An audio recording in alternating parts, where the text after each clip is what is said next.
Hello everyone, Ruby Ravel here. You will have to excuse me if I'm a bit disheveled and sweaty, as I've been busy moving out of my flat today, which has necessitated running up and down a lot of stairs with lots of heavy and cumbersome objects.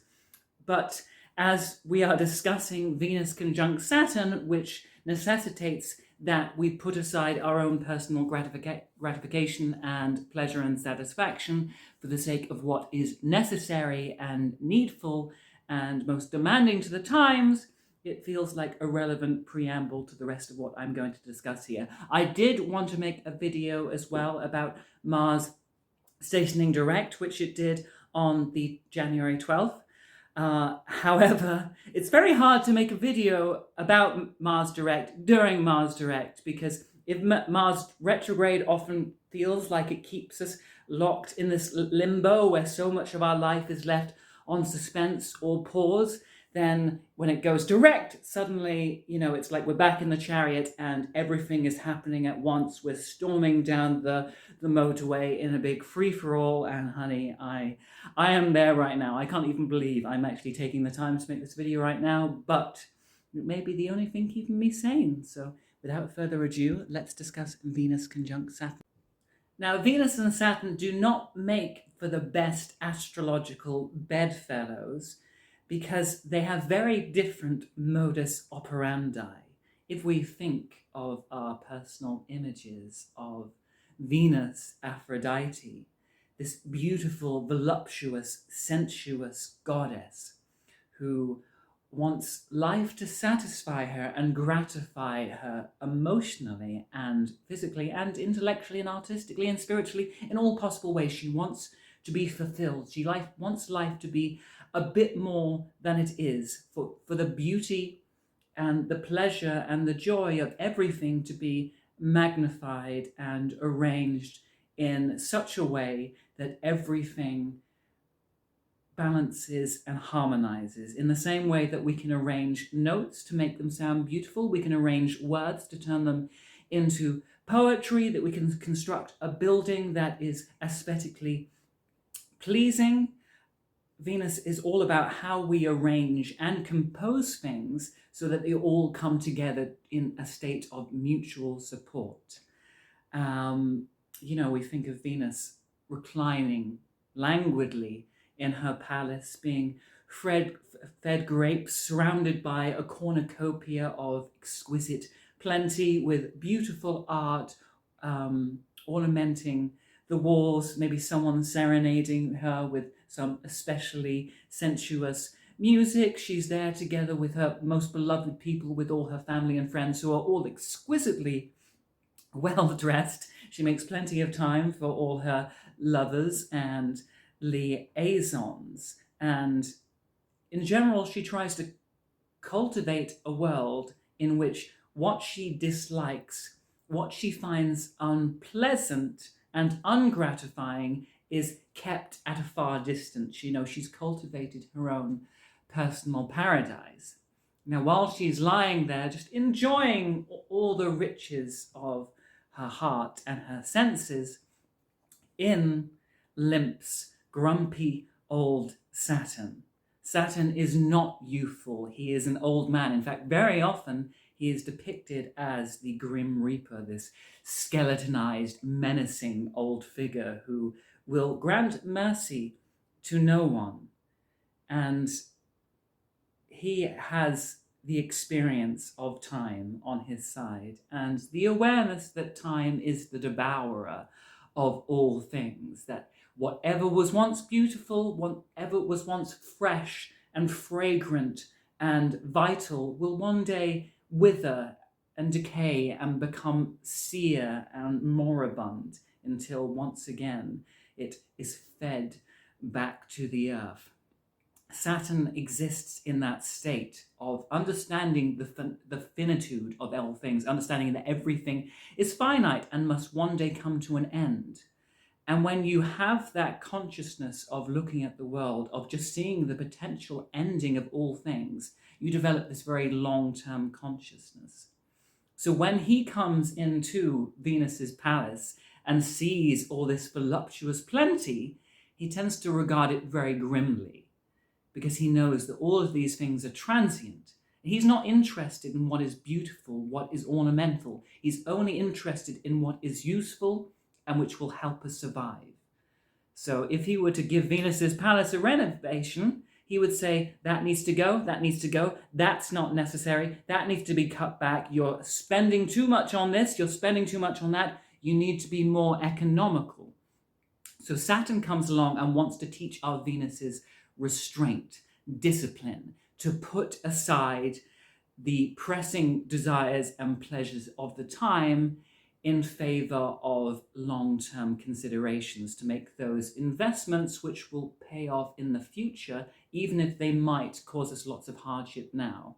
You know, it's a bit like those periods when we just have to slog and slave and grind and be involved in drudgery, working every hour that God gives us, and in this case, the god is Saturn, in the hope that one day we will hoard up enough wealth and savings from all our efforts and exertions that one day maybe we will permit that Venus to come out again. You know, we'll be able to live off our savings and be more prosperous and take things at our own pace. But right now, Venus Saturn wants to put all that to one side and just focus on doing the hard work that will help him to establish new foundations. And I say new foundations very crucially because conjunctions often involve distinct boundaries where some things end and new things begin. So if we think about what must end sometimes so that new things can begin. So if Saturn represents the responsibilities and the burdens which weigh upon us, the jobs that we have taken it upon ourselves to be accountable for, very often when we have Venus conjunct Saturn, there may be certain responsibilities or commitments which come to an end. Perhaps we finish a tenancy like that we are now. A job has been brought to a state of completion, whether fruitful or tragic. With some people, it can signify the end of a relationship, whether a romantic one or a friendship or some other kind of maybe work connection. You know, if it's a romantic relationship, I often find during Venus conjunction, it's that crucial kind of make or break stage sometimes, where maybe a couple has been going along, they've been enjoying themselves, they've been enjoying the pleasures of the relationship, but they've reached that point now where things are starting to get serious. And they start eyeing each other up and go, sure, we've had lots of fun outings, we've had great sex, we've had great times together, I've really enjoyed dining out with you, but is this someone I can see in my future? Is this someone I can trust to share finances with, to get a mortgage with, to get married with, to live with? We start looking at all those long-term things. And during that transit, all those little red flags that might tell us that someone is not a sound financial investment or a sound experiential investment for the future, they start ringing in our ears.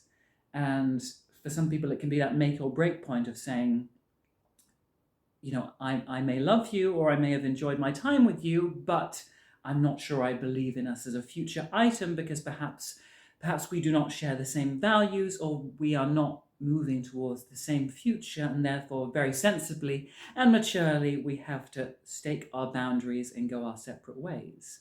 But often with conjunction they can mean completely other things. So for some people that might be the moment when they decide we need to take the next step on our relationship. You know, we need to stop fucking around. We're not getting any younger. You know, maybe this should be the time we move in together, that we get married, that we think of that ever after and all the practical considerations that go towards creating that fabulous ever after.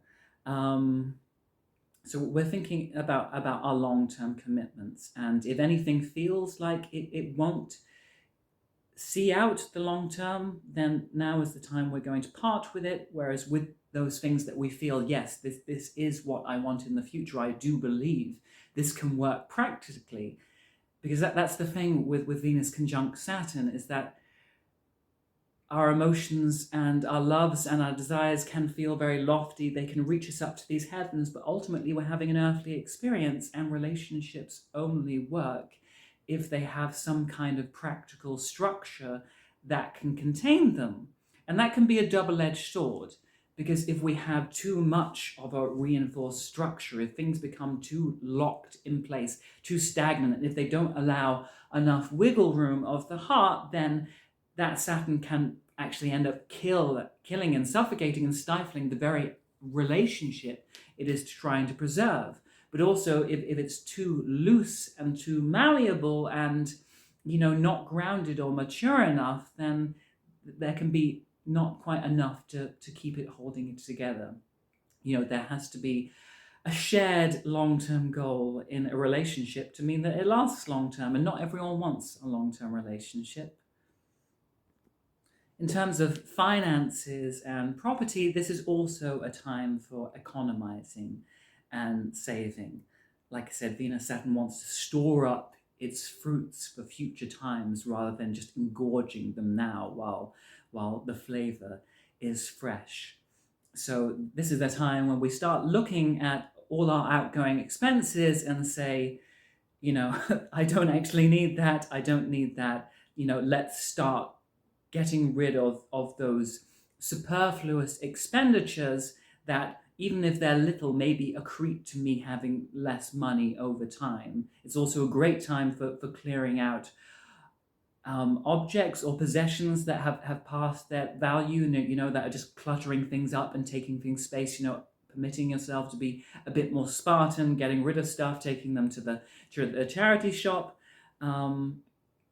It's all about cutting down on waste, on those things that we no longer need. So for some people, that can also include their health as well. If they recognize that perhaps they've been too neglectful of their health, if they haven't been disciplined enough in their diet or their exercise regimes. Now, this is a great aspect for laying the foundations for taking better care of your health, for having a more frugal diet, for having a more settled sleep or work schedule, just trying to use your time as effectively as possible.